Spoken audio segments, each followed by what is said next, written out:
우리 가을 세미나를 할 수 있게 돼서 정말 하나님께 감사드리고요. 우리 김희석 교수님은 지난번에도 한번 오셔서 설교를 해 주셨던 교수님이십니다. 워낙 바쁘신 분이세요.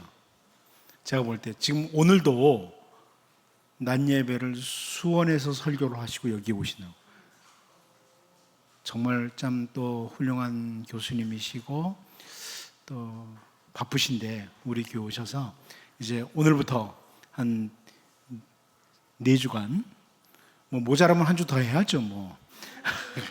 꾸준히 해가지고 우리 지혜문학을 계속해서 좀 공부를 하는 시간을 갖도록 하겠습니다. 우리 교수님 나오실 때 우리 크게 환영하면서 박수로 맞이하겠습니다.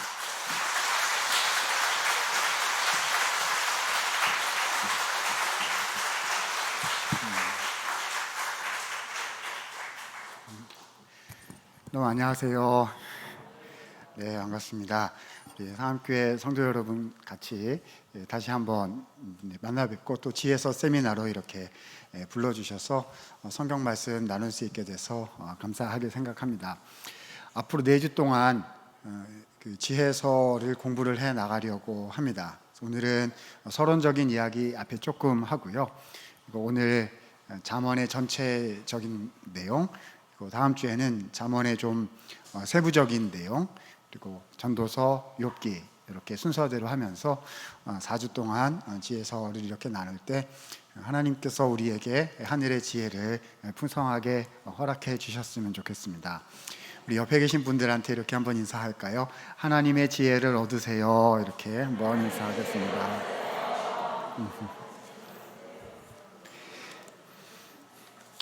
네, 제가 그 PPT 화면을 준비를 했고요.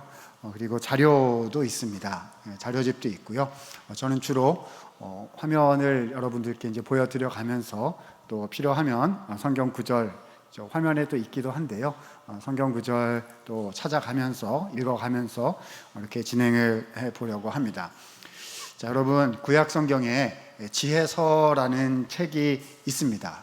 들어보셨죠? 그렇죠? 그래서 그 구약 지혜서가 어떤 책인지를 처음에 좀 말씀을 드리고 그렇게 시작을 해 가도록 하겠습니다. 자, 첫 번째 저 화면이 있는데 혹시 잘 보이세요? 네, 잘 안 보이면 그냥 제가 말로 잘 할게요. 네, 그럼 구약 성경이 전체가 몇 권이지요?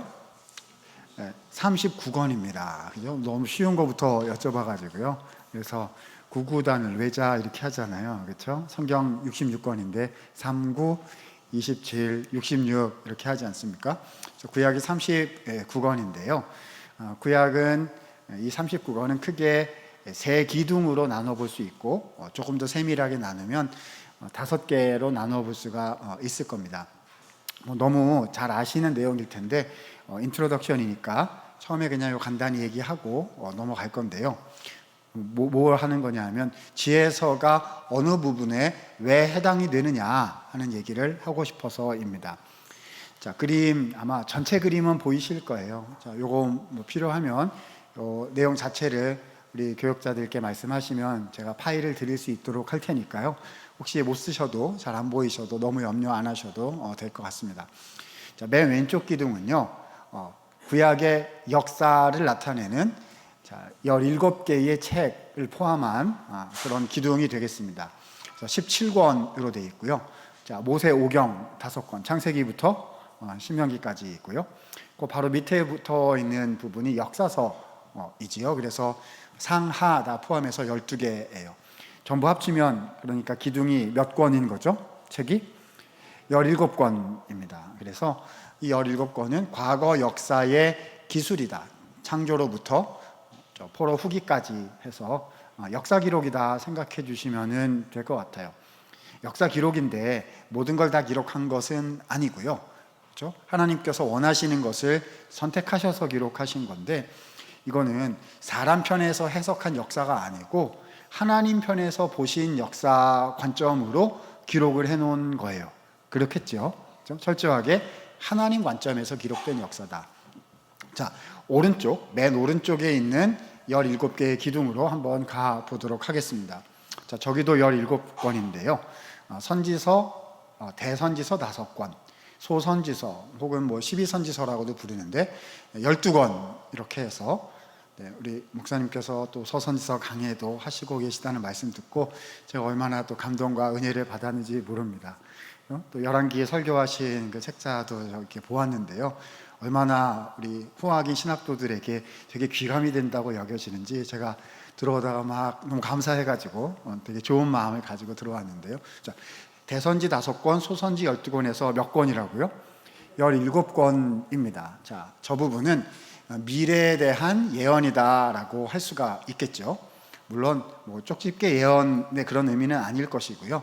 하나님께서 이스라엘 백성들에게 회개 요청을 하시고 그 이후에 어떻게 하시겠다. 그래서 미래적인 요소들이 많이 들어가 있습니다. 자, 선지자의 예언은 당연히 하나님 관점에서 말씀하신 선포겠죠. 잘했고 잘못했고 그러니까 회개하고 어떻게 해라 이런, 그러니까 위에서 보신 관점이다 이렇게 할 수가 있을 것 같습니다. 자, 우리는 어디로 가야 되는 거죠? 오늘 지혜서를 해야 되니까 가운데에 있는 시가서를 보도록 하겠습니다. 자, 왼쪽 17개 왼쪽 기둥이 과거이고 오른쪽 기둥은 미래를 향한 것이라면 가운데에 있는 시가서 5권은 뭘까요? 현재라고 해야 될 겁니다. 그래서 언약 백성들이, 하나님 나라의 성도들이요, 주님 앞에 나와서 자신들의 현재의 문제를 가지고 주님을 만나도록 하신 그런 책이 시가서 5권이다. 그래서 욥기, 시편, 잠언, 전도, 아가서까지 현재의 문제들을 다룬다는 겁니다. 관점은요, 참 재미있어요. 왼쪽, 오른쪽 기둥은요, 다 위에서 보신 관점이거든요. 그렇죠? 자, 가운데 있는 시가서도 성경 말씀, 영감된 하나님의 말씀이니까 다 주님의 말씀이에요. 그런데 소통의 방식은요, 하나님께서 말씀하시는 내용보다 오히려 성도들이 하나님께 말씀을 드린 그런 내용들이 이 시가서에 아주 많이 나온다는 겁니다. 이해되시죠? 시편이 누가 누구에게 드리는 말씀이에요? 다윗이 하나님께 드린 기도, 그런 거 아닙니까? 그렇죠? 백성들이 주님께 올려드린 찬양이 주로 되어 있는 거죠. 우리가 볼 잠언, 전도서 같은 것도 솔로몬이 인생의 지혜를 쫙 기록해 놓은 것인데 그것을 주님이 받으셔서 하나님이 영감된 말씀으로 기록되도록 하신 거잖아요. 그래서 이 가운데 있는 시가서는 이런 뜻인 것 같아요. 하나님께서 우리의 기도를 들으시고 우리의 고민도 들으시고 우리 인생의 눈물과 아픔을 받아주신다. 우리 교회에 처음 와가지고 성경 배우고 또 훈련받고 기초 교육 받으면은 기도에 대해서 배우지 않습니까? 그렇지요? 근데 제가 청년 때 또 중고등부 때 기도에 대해서 배울 때 선생님들 또 우리 선배들이 이렇게 가르쳐줬던 기억이 나요. 하나님은 귀가 크시다 막 이랬어요. 아니, 주님이 실제로 귀가 크시다는 게 아니고요. 어떤 뜻이죠?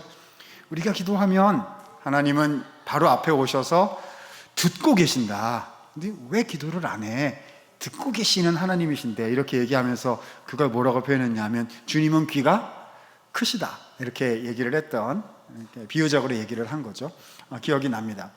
우리 하나님은 우리가 주님 앞에 드리는 간구를 들으시고 때로는 우리의 아픔과 눈물까지도 받으시고 인생에 어떤 결정을 내려야 되는지에 대한 우리의 삶에서의 모든 문제들을 받으셔서 그 위에 주님의 지혜를 내려주시는 분이시거든요. 이런 내용들이 시가서 5권에 곳곳에 배어 있다는 겁니다. 그래서 이렇게 표현할 수 있을 것 같아요. 시가서는 체험 삶의 현장이다는 거죠. 현장이에요. 필드입니다. 자, 왼쪽 기둥 17개는 옛날에 어떤 일이 벌어졌다라는 역사 기술을 통해서 우리에게 교훈을 주시는 것이고, 선지서는 앞으로 어떻게 될 것이라는 것을 통해서 우리에게 또 교훈을 주시는데, 시가서는 우리의 믿음의 선조들이 하나님 앞에 나아가서 부르짖고 씨름하고 때로는 토론하고 논쟁하고 통찰을 기록하고 한 이런 모든 내용을 통해서 우리에게 교훈을 주시는 아주 귀한 본문이다, 귀한 성경의 부분이다라고 할 수가 있을 것 같습니다. 여러분, 그래서 이 5권 시가서, 욥기, 시편, 전도, 그렇죠? 잠언, 전도, 아가서까지 이 5권 중에 3권을 골라서 우리는 뭐라고 부르게 되냐 하면 지혜서라고 부르게 되는 것입니다. 자, 다음 화면 보여주시면 좋겠습니다. 그냥 쭉 끝에까지 다 내려주셔도 좋습니다. 자, 지혜서, 시가서 중에 일부를 지혜서라고 부르는데요. 자, 뭐가 해당이 될까요? 욥기, 잠언, 전도서까지를 주로 지혜라고 얘기를 하고요. 혹자들은 아가서까지 포함된다라고 보기도 하는데 그렇지 않은 경우들도 있고 해서 욥기, 잠언, 전도서 여기까지를 우리가 지혜서라고 부르게 되는 거죠. 자, 그래서 이 내용들은 삶의 현장에서 하나님을 경외하려고 한 이야기이고 또 하나님의 백성의 삶을 실천하라는 말씀을 주신 내용들이 되겠습니다. 여러분, 그래서요, 이 중에 제가 이제 학교에서 성경 가르치는 일을 하고 있는데요, 제가 박사 논문을 이렇게 쓴 저의 주 전공이 이 중에 있어요. 그렇죠? 뭘까요? 잠언이라는 책입니다. 그래서 제가 이제 그쪽 전공을 해서 목사님께서 이제 초대를 해주신 이제 그런 맥락이 있는 것인데요. 제가 생각을 해봤어요. 제가 왜 지혜서를 전공을 하게 됐을까라고 생각을 해보았습니다. 그렇죠? 아마 제가 지혜가 별로 없었나 봐요. 그렇죠? 그래서 하나님께서 지혜를 주시려고 저에게 지혜서를 공부하게 하신 게 아닌가 싶은데요. 사실 이 지혜서 이야기는 성경을 연구한 사람들 사이에서도 아직 연구가 좀 많이 덜 된 분야에, 그러니까 안 됐다기보다는 다른 분야에 비해서는 연구 숫자가 많지 않은 그런 동네에 속한다라고 말씀드릴 수 있어요. 하지만 너무너무 중요합니다. 제가 꼭 여기를 공부해가지고 중요하다고 하는 그런 게 없지는 않겠지만은요. 그렇지만 너무너무 중요하다고 생각이 되는 것이요. 자, 이 지혜가 바로 우리의 삶의 현장에 관한 얘기이기 때문입니다. 우리 모두가 알고 있듯이 우리 그리스도인들이 우리 현재의 우리 한국 사회에서, 현대 사회에서 교회에서 신앙생활 훈련 잘 받는 것도 물론 우선순위이고 중요합니다만은 또 월, 화, 수, 목, 금, 토에 우리의 삶의 현장에서 하나님의 백성으로 이 말씀에 순종하면서 주님의 일들을 이루어 나가는 것 너무너무 중요한 것 아니겠습니까? 점점 더 이런 부분이 중요해진다고 생각이 되어서요. 하나님께서 저한테 이 지혜를 공부하게 하신 것이 또 의미가 있을 것 같다라고 저는 생각을 하고 있습니다. 자, 조금 더 들어가서 그러면 지혜가 무엇인지를 한번 생각해 보도록 하겠습니다. 쭉 그냥 다 보여주셔도 됩니다. 자, 맨 위에 나온 한 문장 같이 한번 읽어보도록 합니다. 한 줄이요. 시작. 하나님의 백성은 어떻게 살아가는가 입니다.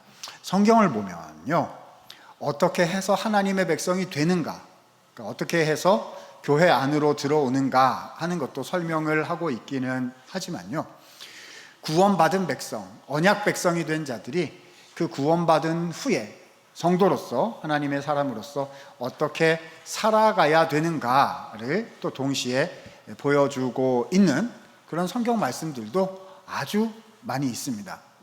자, 그래서요, 어떤 삶을 살아가야 되는가, 하나님 백성이 된 자들은 어떻게 살아야 되는가에 대해서 2가지를 성경에서 우리에게 제시해주고 계시다라고 생각이 됩니다. 좀 인트로덕션 하고 있는 거예요. 아직 잠언으로 본격적으로 안 들어갔습니다. 그냥 맥락을 소개하고 있는 거예요. 그래서 우리의 삶에 관해서 실제로 뭘 어떻게 해라는 내용에 관해서 구약 안에서는 크게 2 부분이 있다고 생각이 됩니다. 첫 번째는 율법이라는 영역이 있고요.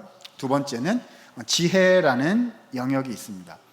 율법은 너무 잘 아시죠. 십계명 그런 내용들이 있죠. 그래서 하나님만 섬겨야 하고 우상 형상을 만들면 안 되고 이런 것들이요. 살인하지 말라 이런 명령들이 있습니다. 여러분, 율법은요, 영원한 삶의 원리인데 이 율법은 우리가 율법을 딱 듣게 되면 둘 중에 하나의 결과가 탁 나오는 경우가 대부분입니다. 뭐죠? 그 율법의 말씀대로 순종을 했던지 아니면 순종을 안 했던지 둘 중에 하나거든요. 살인하지 말라 하셨으면 어떻게 돼요? 살인을 했던지 아니면 살인을 안 했던지 이렇게 되는 거잖아요. 그렇죠? 그러니까 순종 혹은 불순종, 그러니까 지켰느냐 못 지켰느냐라고 다 결과가 나오게 되는 내용들이 많죠. 그런데요, 두 번째, 하나님의 백성들은 어떻게 사는가의 부분에서 지혜라는 부분이 있는 거예요. 아니, 교수님, 목사님, 지혜가 그런 거예요? 뭐 이렇게 물으실지도 모르겠어요. 교회 밖에 나가면 지혜는 뭘 지혜라고 생각을 하죠? 빠른 거예요, 이거. 그렇죠? 그러니까 우리말로 흔히 상식으로 이렇게 얘기하는 경우가 있지 않습니까? 지식과 지혜는 다르다. 그런 말 들어보셨죠? 그렇죠? 어른들께서 젊은이들 보고 학생들 보고 이렇게 얘기하는 경우가 있어요. 아유, 저 친구는 지식은 있는데 지혜가 부족하다. 여러분, 칭찬입니까? 칭찬이 아닙니까? 거의 욕이라고 봐야 되겠죠. 그렇죠? 쟤는 수능 시험은 잘 볼 것이나 인생은 망하리라. 뭐 이런 말이죠. 그렇죠? 그래서 회사 들어갈 때 취직은 잘할지 모르나 그 다음부터는 다 막힐 거다. 이런 말이 지혜가 없다는 말 아닙니까? 그러니까 세상이 말하는 지혜는 뭐죠? 이렇게 빨리 돌아가는 거야. 샥 빨리 돌아가는데 소리는 안 나요. 왜냐면 소리 나면 남들이 불편해하니까 남들 눈치채기 전에 먼저 빠바밤 해가지고 내가 제일 좋은 거 갖고 그 다음 좀 이렇게 하면 남한테도 그 다음으로 좋은 것도 좀 나눠줄 줄도 알고 뭐 이러면 지혜로워요 막 그러잖아요. 성경이 말하는 지혜가 그 정도 수준의 지혜를 말하는 걸까요? 아니라고요. 우리는 그런 얘기 지금 하고 있는 거 아닙니다. 물론 그 안에 포함되죠. 하나님의 지혜로 살아가면 주님이 그런 은혜들과 또 그런 예비하신 복들, 좋은 결과들을 많이 주시는데요. 근데 그거 자체를 지혜라고 성경이 말하고 있는 거는 아니거든요. 성경이 말씀하는 지혜는 뭘까요? 다시요. 하나님의 백성은 어떻게 살아야 하는가? 그러니까 우리의 일상과 이렇게 연결된 것이 지혜인데 율법과 좀 다르다는 거예요. 자, 율법은 순종했냐, 불순종했냐 둘 중에 하나로 딱 나눠지게 되는데요. 이 동네는 지혜라는 영역은 그렇지가 않다는 것입니다. 이걸 순종하는 건지 이게 불순종하는 건지 좀 애매한 경우들이 발생할 수가 있는 거예요. 예를 한번 들어보겠습니다. 자, 잠언에 이런 말씀이 있지요. 허물을 덮어주는 것이 사랑이다 는 구절이 있습니다. 자, 이 구절을 우리가 율법처럼 생각을 한다면 어떻게 해야 되죠? 항상 어떻게 해줘야 돼요? 허물은 맨날 덮어야 돼요. 그렇죠?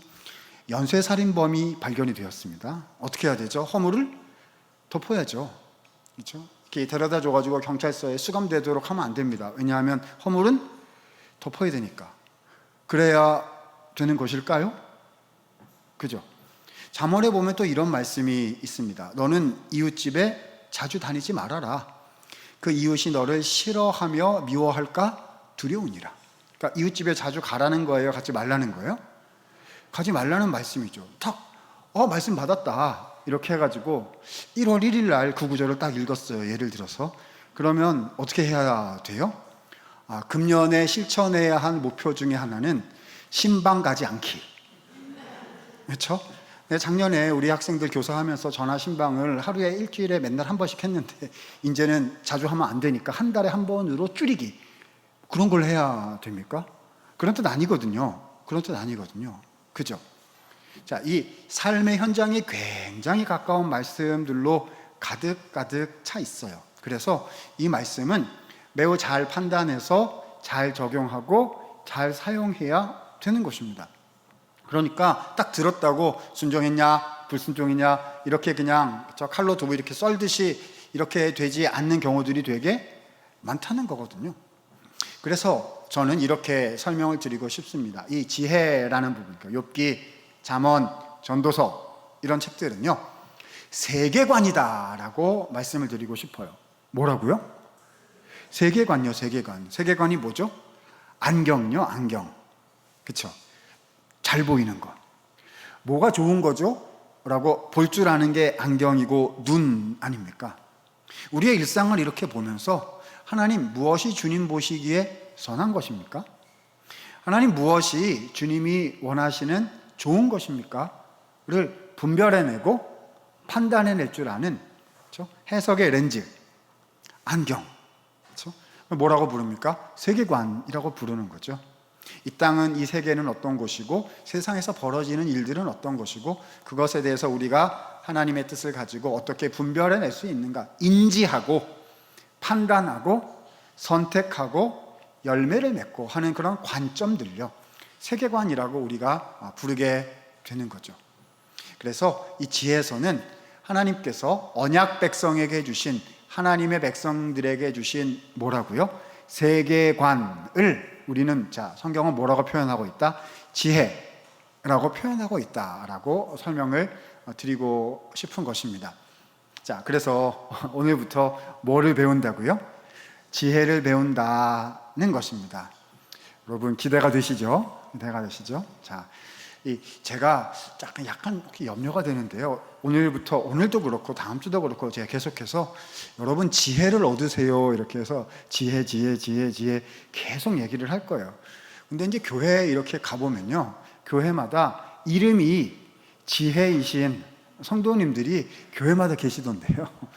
혹시 오늘도 여기도 계실지 모르겠어요. 그렇죠? 그래가지고 교회 가서 지혜 권사님 그러면 막 오시고요. 주일학교 가서 지혜야 그러면 막 오고 하던데요.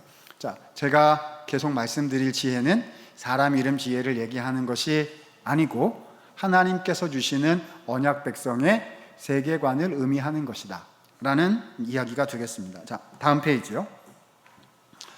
그래서 이 언약 백성의 세계관인 것인데요, 이 잠언, 전도서, 욥기 이 세 권을 관통하는, 이 세 권을 아우르는 하나의 주제가 있는데 그 주제가 뭘까요?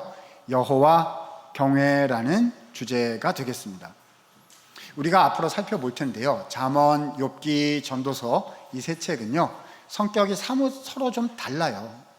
지혜서인데 여러 가지 서로 다른 각도에서 뭔가를 막 우리한테 이야기할 겁니다. 그런데 이 세 개를 하나로 묶어주는 모토, 지혜의 어떤 가장 중요한 핵심 어구가 있는데 그게 뭐라고요? 여호와 경외가 되겠습니다. 옆에 계신 분에게 인사합니다. 하나님을 경외합시다 하고 한번 인사하시겠습니다. 질문요. 여러분, 하나님을 경외한다는 게 뭘까요?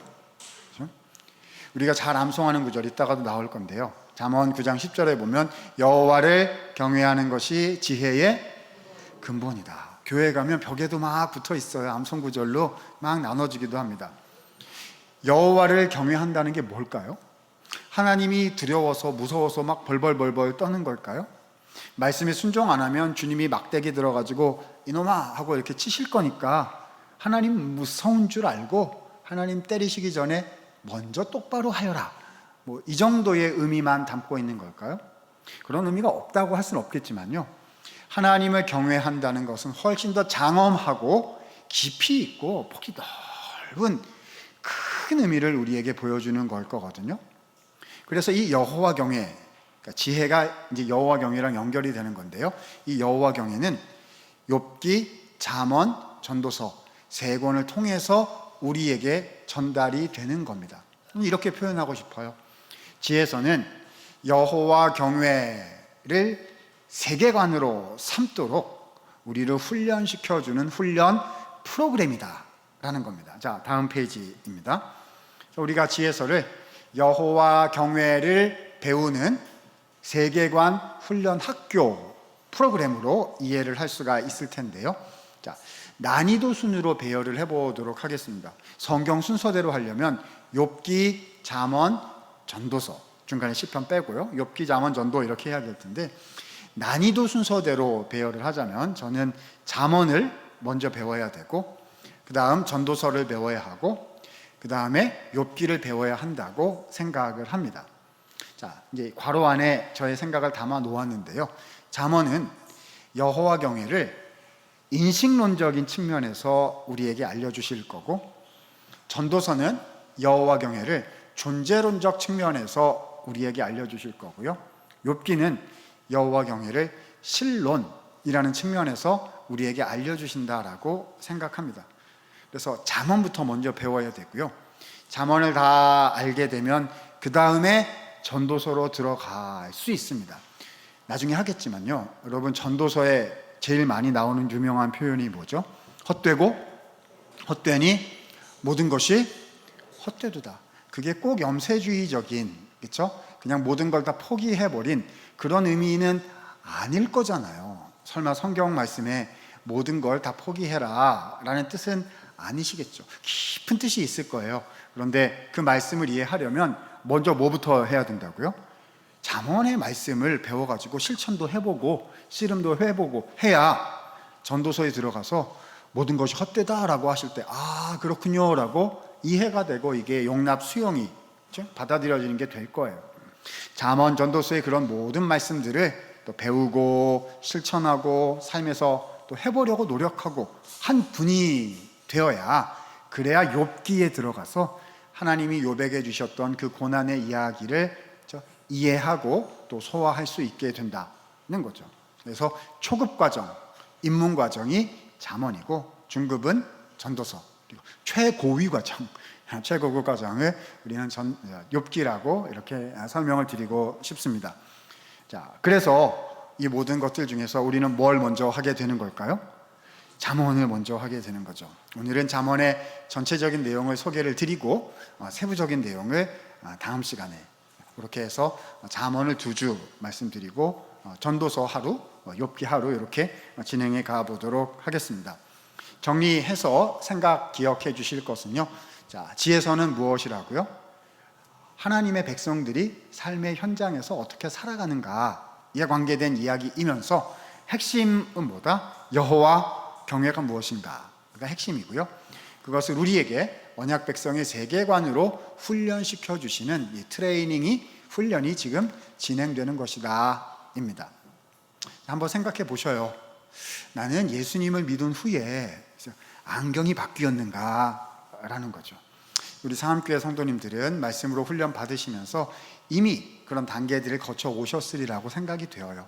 저는 이 지혜서의 말씀으로 한번 쭉 정리를 해나갈 것인데요, 나는 하나님이 주시는 이 지혜서의 세계관으로 무장되어 있는가, 훈련되어 있는가, 혹시 회복되어야 하는 부분은 있을까, 혹시 다시금 새롭게 해야 하는 부분은 있을까를 앞으로 4주 동안 차근차근 저와 함께 한번 점검해 주시면 좋겠습니다. 자, 이제 우리는 서론적인 부분은 이제 말씀을 드렸고요, 잠언으로 좀 본격적으로 들어가 보도록 하겠습니다. 괜찮겠죠? 자, 다음 화면 보도록 하겠습니다. 자, 잠언은 전체가 몇 장으로 되어 있을까요? 31장으로 되어 있습니다. 이거 사실 되게 유명한데요. 왜죠? 자, 오늘은 제가 시간상 이제 안 할 건데요, 제가 이제 어떨 때는 이제 학생들이나 성도님들께 이렇게 해볼 때가 있어요. 하루에 한 장씩 잠언 읽는 거 해보셨어요? 이렇게 제가 질문할 때가 있는데, 그런 거 혹시 들어보신 적 있으세요? 그렇죠? 1일 날은 1장, 2일 날은 2장, 그래서 한 달에 한 번 이렇게 읽는 거죠. 그래서 31장으로 되어 있다는 이 내용은 우리가 굉장히 익숙합니다. 그런데요, 잠언은 이 31장은요, 서론, 본론, 결론의 세 부분으로 딱딱딱 나눌 수가 있습니다. 나중에 전도서 가면 이렇게 구조가 나뉜다는 말을 제가 안 할 거예요. 전도서는 구조 잡는 게 되게 힘든 것 같아요. 그래서 구조 잡는 것조차 헛되구나라는 생각이 막 전도서는 들거든요. 근데 잠언은 그렇지 않고요, 구조가 탁탁탁 아주 명확하게 나타납니다. 그래서 1장부터 9장은 서론이고, 10장에서 29장까지가 본론이고, 30장에서 31장까지가 결론이다라고 우리가 생각하게 됩니다. 그래서요, 저는 오늘 본론을 간단히 설명을 드리고 그 다음에 서론 조금, 결론 조금 해서 전체를 이제 완성을 해 보려고 합니다.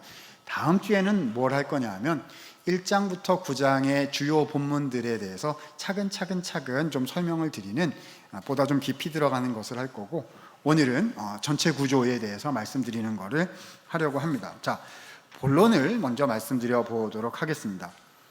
자, 다음 페이지입니다. 잠언 10장부터 29장이 잠언의 본론 부분인데요, 이 부분을 우리는 어떻게 부르느냐 하면 개별 잠언 모음집이라고 부릅니다. 자, 무슨 모음집요? 개별 잠언 모음집이라고 부른다는 거예요. 자, 여기서 개별 잠언이란 무엇을 말하는 거냐 하면요, 한 줄짜리 통찰력을 제공해 주는 속담 형태가 모여져 있다라는 뜻입니다. 여러분, 속담 아세요? 속담? 격언. 그렇죠? 그냥 인생의 통찰을 탁 던져주는, 그렇죠? 짧은 한 문장으로 되어 있는 그런 것들을 우리는 속담 혹은 격언이다라고 부릅니다. 한국말에도 속담, 격언 같은 것들이 있어요. 예를 들어 볼까요? 백지장도 맡은 발 없는 말이 천리 간다, 이런 거 속담이라고 하죠. 자, 그런 속담 형식의 말씀들이요, 이 잠언 10장부터 29장에 다 모여져 있다는 겁니다. 그런데 그 내용들이 굉장히 다양해요. 그렇죠? 교리적인 내용, 뭐 하나님은 어떤 분이시고 교회는 어떻게 정리해서 말하는 게 아니고 삶의 다양한 이슈들에 대해서 이렇게 저렇게 통찰력을 던져 줍니다. 그렇죠? 그래서 언어 생활은 어떻게 해야 되고, 재정은 어떻게 하는 것이며, 인간관계는 어떻게 되는 것이고, 가정에서는 어떻게 하는 것이고, 마음 씀씀이는 어떻게 해야 되는 것이고, 그렇죠? 뭐 기타 등등 굉장히 다양한 삶의 이슈들을 10장부터 29장이 말씀하고 있다는 거예요. 자, 예를 한번 들어보도록 하겠습니다. 다음 페이지입니다. 자, 잠언 10장 19절 말씀인데요. 자, 다 함께 읽습니다. 시작. 말이 많으면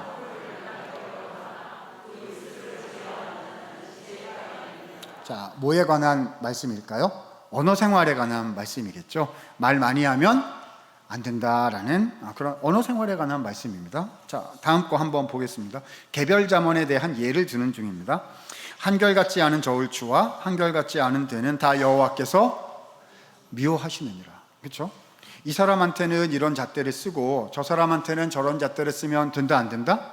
안 된다라는 그런 말씀이에요. 그러니까 요즘 우리 사회에서 화두가 되고 있는 공정에 대한 그런 말씀이라고 할 수 있겠죠. 뭐 인간관계 혹은 경제생활, 그렇죠? 비즈니스, 이렇게 다 적용이 될 수 있는 말씀인 겁니다. 여러분, 한번 제가 질문을 한번 드려볼게요. 이 중간에 나오는 이 일상에 관한 이야기들, 언어 생활에 관한, 인간관계에 관한 그런 것들요, 하나님의 뜻을 그런 일상에서 제대로 잘 실천하기가 여러분은 쉬우세요? 어려우세요? 어렵지 않으세요? 저는 되게 어렵던데요. 그죠? 차라리 교회 와서 예배 드리고 성경 읽고, 그렇죠? 훈련 받고 하는 것이 훨씬 더 쉬운 것 같아요. 물론 이제 그것도 어려울 수 있는데 해야 되는 일인데요. 그 말씀들을 가지고 우리 일상에 가서, 직장에 가서 인간관계 속에서, 그 조직 속에서 비즈니스하고 가게 하시면서, 그렇죠? 손님들을 만나시고 또 다른 사람들이 이렇게 하는, 또 안 믿는 사람들하고 부대끼면서 하는 그런 속에서 우리가 실제로 하나님의 지혜를 이렇게 활용하는 게 굉장히 어렵다고 생각이 되더라는 겁니다. 그런데 이 10장부터 29장에는요, 그런 일상에 관한 말씀들로 가득 차 있어요. 아까 말씀드린 대로 이웃집에 자주 다니지 말라. 그가 너를 싫어하며 미워할까 두려우니라. 허물을 덮는 것이 사랑이다. 이렇게 되어 있단 말입니다. 그런 말씀들 되게 많아요. 그렇죠? 아이를 생각해서 채찍을 아끼지 말라. 뭐 이런 말씀도 있어요. 그죠? 그럼 그 말씀 들었으니까 오늘 집에 돌아가가지고 말하는 이놈을 그냥 계속해서 100대를 때려야겠다. 그죠? 그럼 몇 대 때려야 됩니까? 그죠? 100대입니까? 차라리 100대라고 성경에 써있으면 그냥 100대를 때리겠어요. 때리지 말라고 되어 있으면 그냥 안 때리겠어요. 근데 아끼지 말라 이렇게 되어 있는, 그게 뭔 말입니까? 이렇게 생각이 들 텐데요. 그렇죠? 도대체 우리는 어떻게 이 말씀들을 잘 실천해야 된다는 걸까요? 그러니까 제 포인트는요, 10장부터 29장에 주옥같이 귀한 하나님의 말씀들이 가득 들어있는데, 이 말씀들을 일상에서 우리가 실천하는 게 생각보다 되게 어려워 보인다라는 이야기를 지금 하고 있는 겁니다. 자, 그러면요, 이 말씀들을 우리가 실천하지 말고 그냥 포기해버려야 될까요? 안 되죠. 그러면 안 됩니다. 귀하신 주님의 말씀 우리에게 주셨기 때문에 10장부터 29장의 말씀들도 우리가 잘 배우고 또 실천하고 또 해야 되겠죠. 그러면 어떻게 하면 이 귀한 일상의 말씀들을 우리가 잘 실천할 수 있을까요? 잘 적용할 수가 있는 걸까요? 자, 본론을 위해서, 그래서 이 본론을 잘 사용할 수 있도록 뭐가 앞에 존재하는 걸까요? 서론이 그래서 먼저 나오는 겁니다. 잠언의 구조가 굉장히 오묘한 거지요. 자, 다음 화면 보도록 하겠습니다. 1장부터 9장은 그래서 10장부터 29장 잠언의 본론을 위한 무슨 단계다? 준비 단계다라고 말할 수가 있습니다. 그러니까 군대로 얘기하자면 신병 훈련소고요. 직장으로 얘기하자면요, 신입사원 교육 혹은 직무 교육 정도 된다라고 생각하시면 되겠지요. 그렇죠? 우리 남자 청년들이 군대에 처음에 가면요, 당연하다게 생각되는 거를 가서 훈련을 받아요. 그렇죠? 자, 수류탄 들었니? 이렇게 네, 들었습니다. 안전핀 뽑아. 안전핀 뽑았어요. 그러면 자, 어떻게 해야 되죠? 하나, 둘, 셋 하고 던져야 됩니다. 이거 뭐지? 이렇게 하고 들고 있으면 어떻게 되죠? 자기가 죽어요. 너무 당연한 건데 그렇게 해서 죽는 사람들이 생길 수 있거든요. 그러니까 어떻게 해요? 하나, 둘, 셋 하고 던지는 거를 연습을 시킨단 말입니다. 기본기 훈련인 거죠.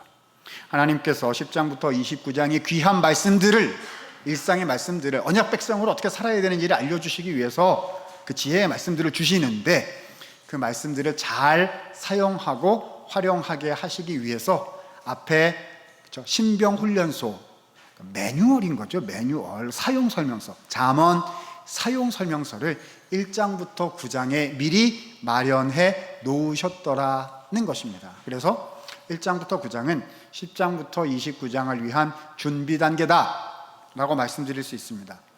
자, 요게 뭐냐는 다음 주에 차근차근 제가 핵심되는 어구들, 구절들 읽어가면서 다음 주에 더 깊이 정리해 드릴 거고요.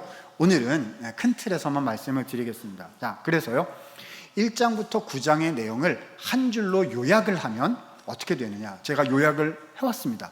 자, 둘째 줄에 잠언 1장부터 9장을 써머리하면 이렇게 된다라고 생각이 되거든요. 자, 가운데 있는 구절 읽습니다. 시작. 반드시 지혜를 얻으라. 뭘 얻으라고요? 지혜를 얻으라.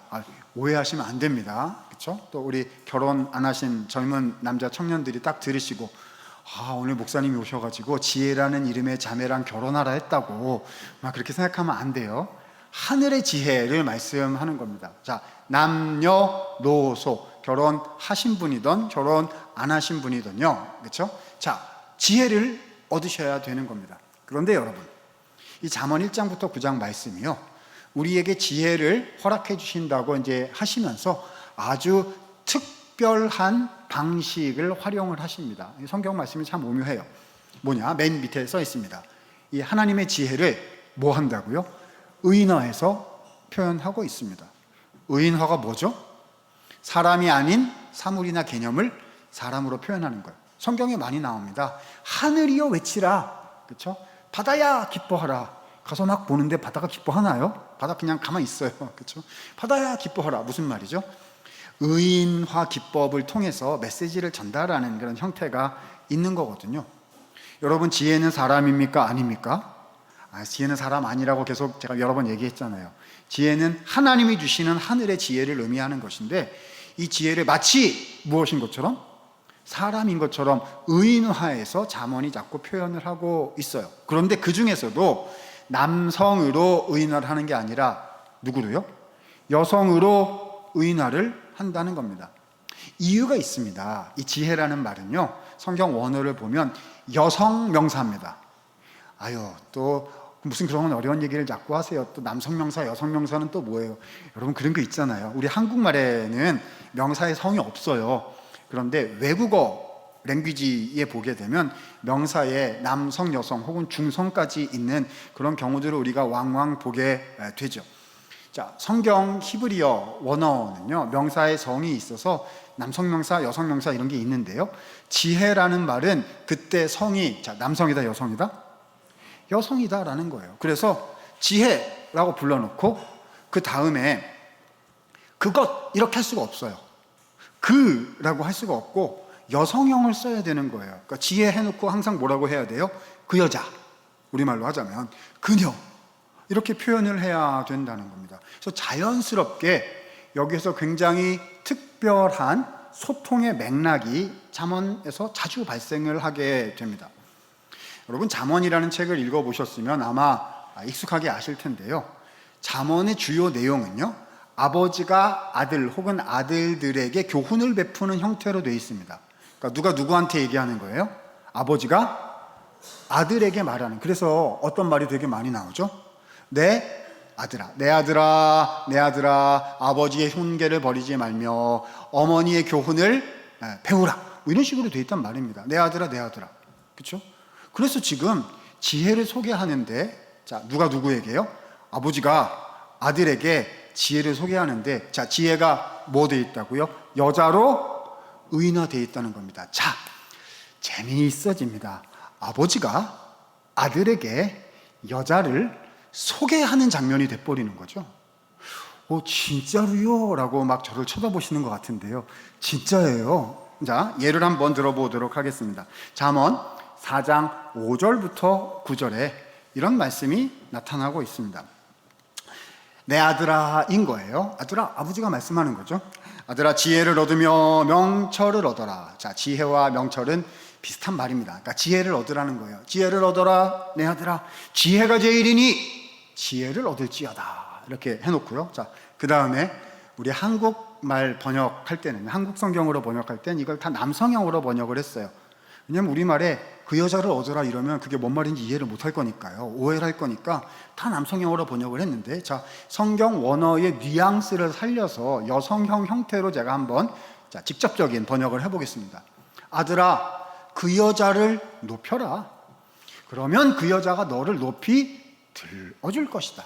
아들아, 그 여인을, 그녀를 품어라. 그러면 그녀가 너를 영화롭게 하리라. 이 자리에 우리 아버지들, 아들러님들 많이 계신데요. 이런 거 해보셨어요? 아들아, 가서 그 여자를 꽉 껴안도록 하여라. 뭐 이런 대화를 해보신 적이 있으신가요? 자, 여기 아버지가 아들에게 그 여인을 품에 안아라 라고 말씀한 것은 무슨 뜻일까요? 자, 1번, 2번 중에 골라보세요. 자, 1번입니다. 아들아, 그 여인과 영속적인 관계를 맺도록 하여라. 1번. 2번. 아들아, 그 여인과 단회적인 만남을 갖도록 하여라. 자, 1번일까요? 2번일까요? 2번이요? 설마요. 아들아, 오늘은 저 여인을 품에 안고 내일은 다른 여인을 품에 안고. 그런 아버지 안 계세요. 그죠? 설마요. 성경 말씀에 솔로몬 그러지 않겠죠? 자, 그러면 남자와 여자, 여자와 남자 간의 영속적인 관계, 한 단어, 두 글자, 한 단어, 뭘까요? 결혼요. 결혼. 그렇죠? 아버지가 아들한테 뭐라고 말씀하신 거죠? 아들아, 지혜와 뭐 하도록? 결혼하도록 하여라 라고 하신 겁니다. 자, 옆에 인사하겠습니다. 지혜와 결혼하십시오 라고 인사. 네, 좀 피곤하다가 깨어나신 분은 갑자기 웬 말인가, 나는 결혼을 했는데 나는 여잔데 지혜랑 결혼하라고 하다니 저 사람이 제정신인가 막 이렇게. 지혜는 사람 지혜를 말하는 게 아니라고 계속 얘기하고 있어요. 하나님의 지혜입니다. 결혼하셨든 결혼 안 하셨든, 그렇죠? 여자분이든 남자분이든 지혜와 결혼하셔야 되는 거예요. 비유죠, 비유. 그렇죠? 썸 말고요. 그렇죠? 미팅 말고요. 썸 말고, 이제 우리 애들 선 보는 거 말고요. 그렇죠? 썸 연애는 뭐죠? 이렇게 해가지고, 그렇죠? 아유, 이게 좋은 거죠. 이래가지고. 근데 보니까 나랑 안 맞아요.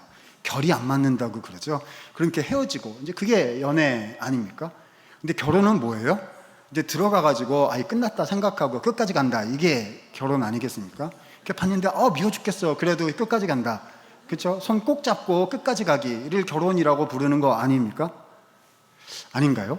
그렇죠? 그잖아요. 그죠? 하나님의 지혜 좋아 보이는데 나랑은 결이 잘 안 맞고 나는 세상의 지혜가 이런 게 결혼이 아니고요. 그렇죠? 손 딱 붙잡고 결혼을 한 거예요. 그렇죠? 손 딱 붙잡고 좋을 때도 있고 또 지난한 시간도 있을 수 있는데 손 딱 붙잡고 주님의 지혜로 끝까지 갑니다. 이걸 지혜와 결혼한 인생이라고 부르는 거죠. 이해되시죠? 그래서 제가 타이틀을 이렇게 사실은 붙이고 싶어요. 지혜와 결혼하라 라고 타이틀을 붙이고 싶은데, 그러면 그 제목을 보신 많은 분들께서 오해를 하실까 봐 제가 그렇게 제목을 못 붙인 겁니다. 자, 지혜와 결혼하라는 것이 1장부터 9장의 핵심 내용이에요. 자세한 건 이제 다음 주에 나옵니다. 그러면요, 어떻게 하면 지혜랑 결혼할 수가 있을까요? 지혜를 찾아내야죠. 지혜를 발견해가지고, 그래서 그 지혜랑 탁 결혼을 하는 거거든요. 어떻게 그러면 지혜를 발견해서 결혼할 수가 있을까요? 그 부분이 9장 10절 말씀, 1장부터 9장의 결론부에 해당되는 9장 10절 말씀에 이렇게 딱 정리가 되어 있습니다. 자, 같이 한번 읽도록 하십니다. 시작. 여호와를 경외하는 것이 지혜의 근본이요 거룩하신 자를 아는 것이 명철이니라. 자, 상반절만 해보겠습니다. 자, 무엇이 여호와를 경외하는 것이 지혜의 근본. 암송 많이 하시는 말씀이잖아요. 자, 여기서 이 상반절의 실제 의미가 뭘까요? 물론 여호와를 경외하는 게 굉장히 중요하다라는 정도로 이해해도 틀리지는 않습니다만, 자, 원어에서 뉘앙스를 좀 끄집어내서 조금 더 쉽게 해보겠습니다. 자, 다음 화면입니다. 여기서 근본이라는 단어는요, 출발점 혹은 시작점, 스타팅 포인트를 뜻합니다. 대부분의 영어 성경을 찾아보시면 여기에서요, 비기닝으로 근본, 우리말의 근본을 비기닝으로 번역하고 있다는 것을 발견하실 수가 있을 거거든요. 자, 그러니까 다시 번역하면 뭐죠? 여호와를 경외하는 것이 지혜의 첫걸음이다, 출발점이다, 시작점이다. 아니, 무슨 이런 표현이 다 있대요? 이거 생각을 해봐야죠. 이 말씀이 무슨 뜻인지요. 여러분, 뭔가를 찾아가려면요, 그걸 찾아가야지 딴 거 찾아가면 안 돼요. 그죠? 지금 우리는 뭘 찾아야 되는 거죠? 지혜랑 결혼해야 되니까 지혜를 찾아야 되는 거죠. 그렇죠? 제가 오늘 오기에 위해서는 그 지도의 맵에다가 상암교회 이렇게 쳐야 되는 거예요. 그죠? 제가 다른 데다가 무슨 뭐 이렇게 쳐가지고 인천교회 이렇게 쳤으면 저는 인천에 가 있을 거예요, 지금. 그러니까 상암교회 이렇게 쳐야 목표지에 도달하는 거 아니겠습니까? 근데 지혜를 찾으려면 어디로 가야 돼요? 지혜를 찾아다녀야 된다는 거죠. 근데 그렇게 하면 안 된다는 겁니다. 여러분, 혹시 해보셨을까요? 지혜가 인생에서 필요해서 지혜를 찾으려고 해보신 적이 있으시죠? 내 앞에 선택지가 5개가 있어요. A, B, C, D, E가 있어요. 주님, 이 중에 뭘 해야 제 인생에 가장 좋은 겁니까? 주님, 이 중에 뭐 해야 우리 자녀에게 제일 좋은 겁니까? 그렇죠? 이게 판단과 분별이거든요. 그렇죠? 근데 그 선택한 것이 항상 다 좋은 것이셨습니까? 그런 경우도 있을 수 있지만 그렇지 않은 경우도 있을 수가 있거든요. 어떻게 뭐가 좋은 건지를, 뭐가 진짜 선한 건지를 알 수가 있는 거죠? 이 세계관, 지혜 얘기하는 것 아닙니까? 여러분, 우리 생각에 이게 지혜다라는 거 자꾸 찾아내려고 하면은요, 실패하게 됩니다. 자꾸 넘어지게 돼요. 왜죠? 인간의 욕심이, 내 욕심이 자꾸 섞여요, 이게요. 그렇죠? 그리고 세상의 가치 기준이 이렇게 치고 들어오고요. 그렇죠? 그리고 여러 가지가 이렇게 오죠. 그래가지고 이렇게 막 섞어요. 그래서 하나님 보시기엔 이게 제일 좋은 건데 자꾸 딴 게 제일 좋은 걸로, 하나님 보시기에 좋은 게 이건데 그게 내 눈에 막 안 보이게 이렇게 막 만든단 말입니다. 얼마나 많은지 몰라요. 그러니까 무슨 말입니까? 지혜를 진짜 찾기를 원한다면 지혜 자체를 찾으려고 하지를 말라는 겁니다. 그렇게 하면 안 된다고요. 그거는 세상 사람들이 여호와 경외의 이 세계관 이런 거랑 상관없이 살아가는 사람들, 하나님의 지혜가 아닌 인간의 지혜로 살아가는 사람들은 뭐가 좋은 거지 이렇게 한다는 거예요. 그렇죠? 판단은 할 수 있어야죠. 판단할 수 있어야죠. A, B, C, D 이렇게 있으면 그게 나한테 얼마나 리워드를 주는지, 얼마나 좋은 걸, 100을 주는지 70을 주는지 50을 주는지 판단할 수 있어야겠지요. 그런데 우리 성도들은요, 하나님을 믿는 주님의 백성들은 그걸로 끝내면은 안 된다는 겁니다. 그렇죠? 자, 진짜 지혜를 찾으려면 뭐부터 해야 된다? 하나님을 두려워하는 것부터 해야 한다는 겁니다. 그죠? 자, A, B, C, D, E가 있어요. A가 우리한테 100을 주고요. B가 80을 주고 C가 70을 준다고 하죠. 뭐 하시겠어요? 세상의 지혜는요, 싹싹싹싹싹 남들보다 5초 먼저 그것을 파악하고 제일 좋은 걸 내가 먼저 가지고 그래도 다른 사람도 다 좋아할 수 있도록 만드는 그게 지혜잖아요. 그렇죠? 근데 그 지혜의 선택, 그게 제일 좋은 줄 알았는데 나중에 보니까 그것이, 그렇죠? 악한 길이고 시험이 있는 길이고, 그렇죠? 오히려 잘못된 길이 경우가 얼마나 많이 있는데요. 근데 분별이 안 돼요. 분별이 안 돼요. 어떻게 해야 되는 거죠? 판단은 하지만요, 계산은 하지만 최종적으로 우리가 결정을 내릴 때 어떻게 해야 된다는 거죠? 주님, 어떤 길이 하나님을 두려워하는 선택지입니까?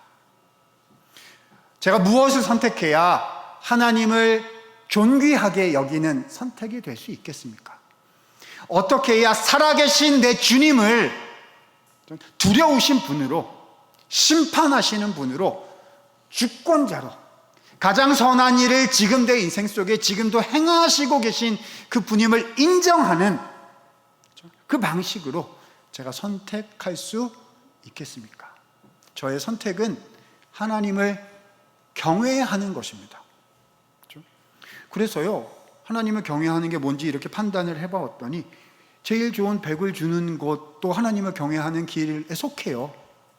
그러면 어떻게 해야 되죠? 물론 이제 기도하고 주님의 인도하심을 구해야 되겠지만, 그렇죠? 주님이 막지 않으시면, 주님이 반대하지 않으시면, 그렇죠? 제일 좋은 거 해도 되는 거죠.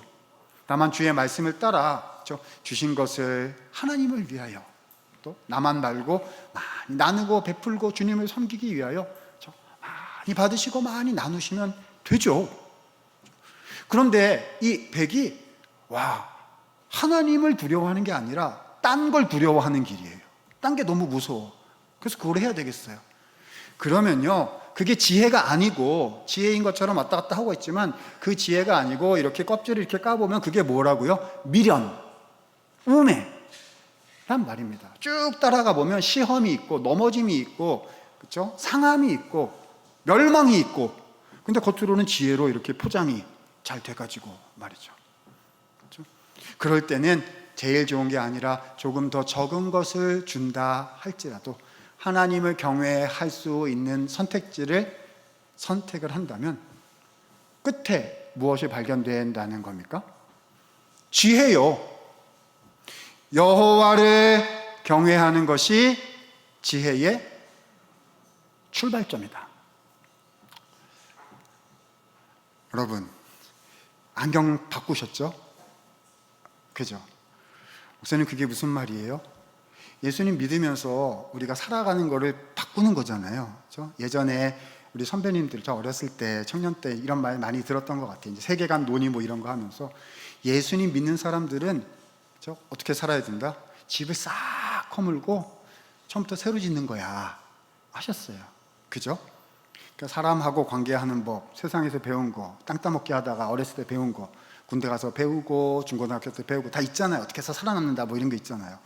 샥 허물고 말씀으로 다시 짓는 것이다.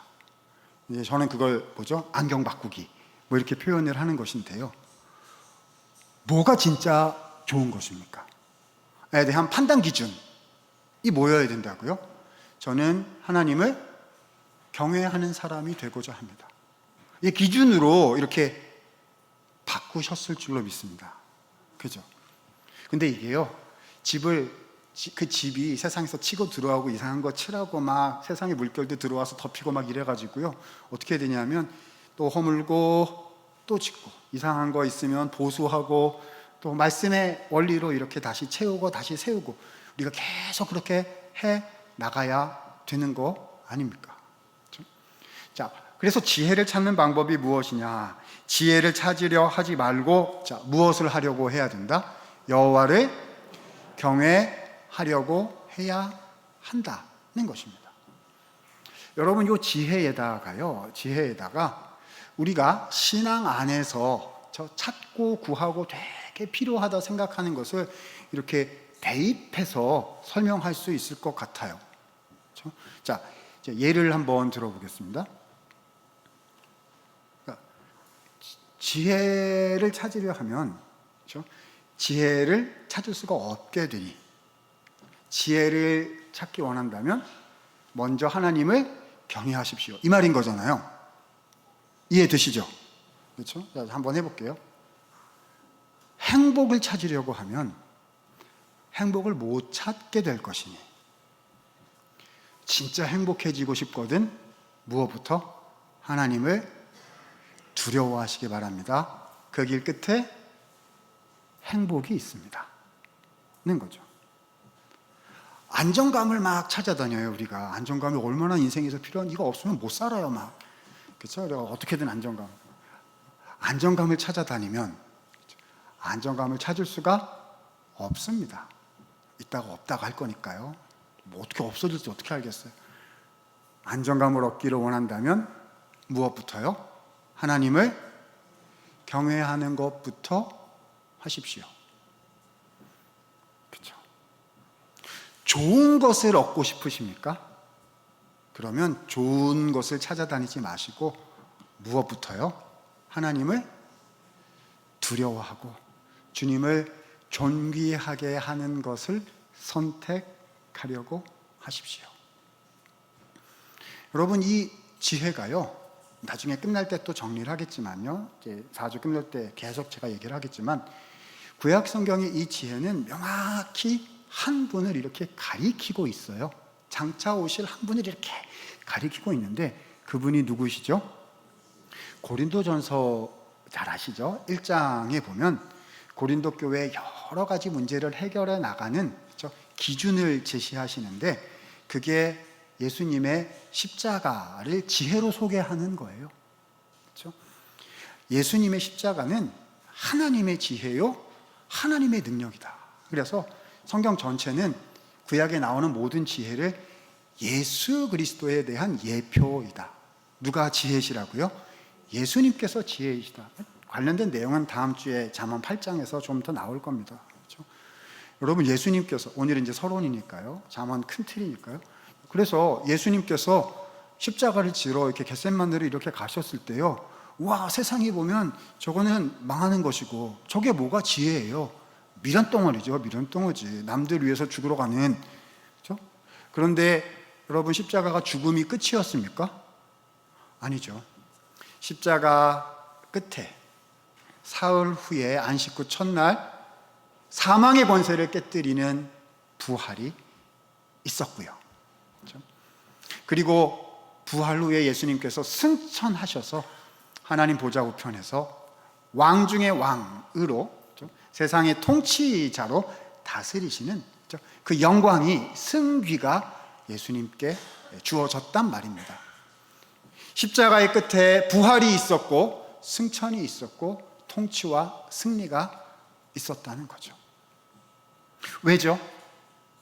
예수님께서는 하나님을 경외하시는 분이셨거든요. 그렇죠? 내 눈앞에 있는 것으로 다 하지 않으시고, 그렇죠? 아버지의 뜻대로 하시옵소서. 그렇죠? 하나님을 경외하신 우리 예수님께 그 지혜로운 선택의 결과로, 그렇죠? 그 영광스러운 부활과 승귀와 그 영광이 주어졌다는 것입니다. 여러분, 제가 오늘 지혜서의 서론으로서 잠언의 구조를 말씀드리면서요, 이렇게 한번 우리 모두를 하나님이 초대하신다라고 말씀드리고 싶습니다. 자, 지혜와 무엇 하십시오?